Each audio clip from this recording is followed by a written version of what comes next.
What kind of man writes the ideas that change the world but refuses to put his name on them? What kind of philosopher inspires revolutions yet spends his life hiding in the shadows?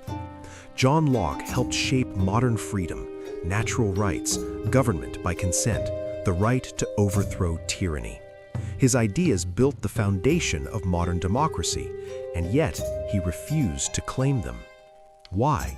Stay with me, because this story isn't just about philosophy, it's about fear, power, and the dangerous cost of ideas. Part 1. A Childhood of Fear. Locke was born in 1632 in an England on the edge of civil war. By the time he was a child, the country was tearing itself apart. Neighbors turned on each other, allegiances decided survival. His father fought for Parliament, not as a radical, but as a cautious man trying to survive chaos. And young Locke watched carefully. He learned something early. Speaking the wrong words at the wrong time could get you killed. This lesson would stay with him for life. Part 2. Education and Silence. At Westminster School and later Oxford, Locke received a classical education, Latin, logic, philosophy. But the system felt outdated, focused on old ideas rather than real understanding. So he turned elsewhere. In private circles, he discovered a new way of thinking: observation, experiment, evidence. This was the beginning of empiricism, the idea that knowledge comes from experience. It was powerful. It was dangerous, because if knowledge comes from experience, then authority must be questioned. But Locke didn't publish. He stayed quiet. Part 3. Power and Politics. Everything changed when Locke saved the life of a powerful politician, Lord Shaftesbury. In return, Locke was pulled into the world of politics, not as a public speaker, but as a thinker behind the scenes. He advised on economics, government, and religion. He saw how power really worked, not through truth, but through influence, alliances, and timing. And he understood something crucial: ideas only matter when they meet power. Part 4. The idea that changed everything.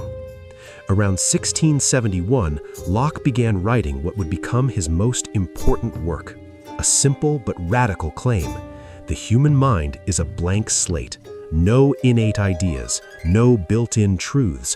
Everything we believe comes from experience. This changed everything. Because if ideas are learned, they can be questioned. And if they can be questioned, they can be rejected. Kings were no longer naturally rulers. Authority was no longer unquestionable. Locke wasn't just writing philosophy, he was quietly dismantling the foundations of power. Part 5. A Dangerous Theory. Locke's most explosive idea came later.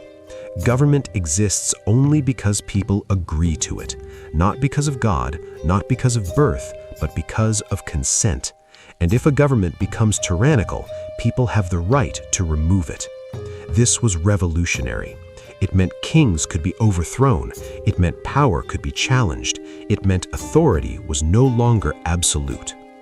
Part 6. Why he hid. But Locke was not a simple hero. He argued for liberty, yet he was involved in systems that supported slavery. He defended tolerance, yet excluded many from it. He believed in freedom, but feared the consequences of it. This contradiction matters because it reminds us ideas can be powerful even when their creators are flawed. Part 8. The Legacy. Locke never led a revolution, but his ideas did. They shaped the thinking behind modern democracy. They influenced the idea that power comes from the people, and over time, they changed the world. Not because he shouted them, but because he understood something deeper. Once ideas are released, they no longer belong to you. John Locke was not fearless. He was careful, quiet, often afraid, and yet he gave the modern world its most powerful argument for freedom. Maybe that's the real lesson. You don't need to be fearless to change the world. You just need an idea that cannot be ignored. If you found this story interesting, subscribe for more deep explorations into the ideas that shaped our world. And tell me in the comments, was Locke right to stay silent, or should he have taken the risk?